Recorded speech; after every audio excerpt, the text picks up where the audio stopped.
In Singapore, close to the equator, temperatures regularly rise above 32 degrees Celsius or 90 degrees Fahrenheit.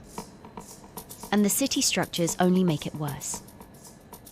And that is also the case for Singapore, which is basically a concrete jungle, more urbanized, more developed city.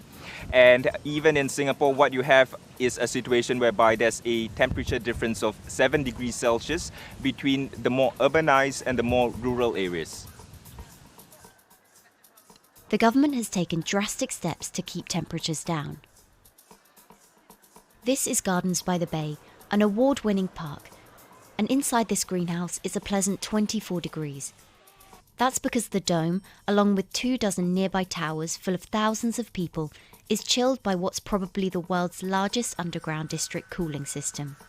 In a district cooling system, a central plant houses large, highly efficient, industrial-grade equipment that produces chilled water for supply to customer buildings through an insulated underground piping network. Cold supply water enters the building and flows through a heat exchanger, absorbing heat from the building space and providing air conditioning. The warmed water then recirculates back to the central plant through a closed-loop return line. So one of the biggest perks of using this system for the buildings is that they can save 40% in terms of electricity usage compared to your traditional air conditioners. And with Singapore relying on natural gas for most of its power, this new system means emission savings equivalent to removing 10,000 cars from the city's roads. That has big implications for the rest of the world. If things stay as they are, more than a third of the world's electricity could end up being used to cool buildings and vehicles by 2050. And so since 2017, researchers at Cooling Singapore have been identifying design solutions that reduce our need for so much cool air in the first place.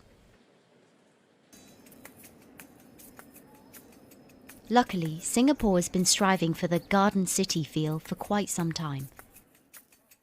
It was a vision initially introduced by then Prime Minister Lee Kuan Yew in 1967 to make life more pleasant for people. And today, Singapore is one of the world's greenest cities in terms of urban vegetation. Park Royal on Pickering was designed as a hotel in a garden that doubled the green growing potential of its site. There's now 15,000 metres of sky gardens, reflecting pools, waterfalls, planter terraces and green walls. And the government has big plans as well. Singapore actually has a plan to plant 1 million trees and add more green spaces over the next 10 years. But it's not enough. The city-state has still been warming twice as quickly as the world average over the past 6 decades. That's why Cooling Singapore has developed a catalogue of other potential heat mitigation measures. When you try to mitigate the urban heat island effect in a city or in any building, in a village as well, the first place to start is by shading of the windows. You have to keep areas clear so that the wind can move through it. Water of a certain depth can act as a very good thermal buffer. You have to make sure that no combustion engines will be in the city in the middle and the medium to long-term range.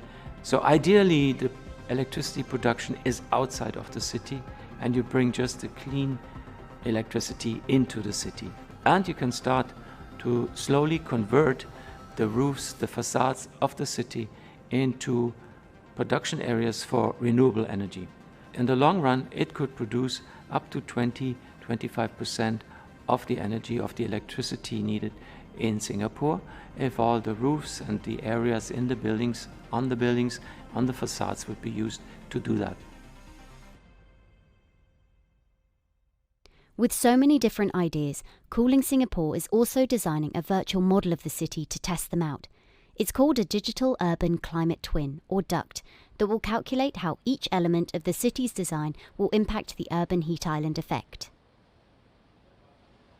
That means we model not only the geometry of the buildings digitally, but also we model the transportation, the insulation, the temperature, the radiation coming from the sun, the weather, the local climate, the even very, very microclimate of the city, the water, the movement of people in the city.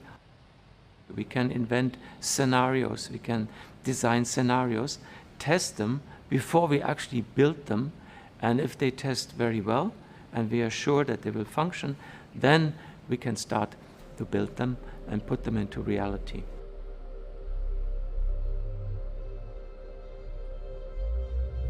Singapore will be using this new tool to figure out which actions it should take next. And the model can be applied to any city, whether it needs to keep heat out or keep heat in, which will ultimately save energy, slow climate change, and improve our quality of life.